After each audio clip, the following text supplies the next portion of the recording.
எல்லாவற்றையும் அவருக்கு என்ன செய்யாது, பிள்ளைகிட்ட வாலிப பிள்ளைகள் செல்ல பார்க்கறான்னு சொல்லிக் கொடுங்க. ஆண்டவர் எல்லா இடத்துலையும் இருக்கிறாரு, உங்களை உட்காரதை எந்திருக்கிறது பார்த்துக்கிட்டே இருப்பாரு அப்படின்னு நீங்கள் சொல்லிக் கொடுங்க. இமைகள் என்ன செய்யுது, இமை சோதித்து அறிகிறது. இந்த பிள்ளைகள்லாம் பேச விடாதீங்க, எடுத்து பக்கத்தில் வச்சுக்கோங்க.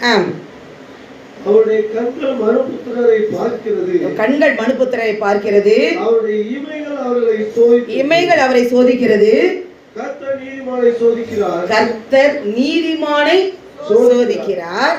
துன்மார்க்கரையும் கொடுமையில் பிரியமுள்ளவரையும் அவருடைய உள்ளம் வெறுக்கிறது. அடுத்து வாசிச்சிருங்க. துன்மார்க்கர்கள் கன்னிகளை வர்ஷிக்க பண்ணுவார், அக்கினியும் கந்தகமும் கடுங்கோடை கொந்தளிப்பும் அவர்கள் குடிக்கும் பாத்திரத்தின் பங்கு.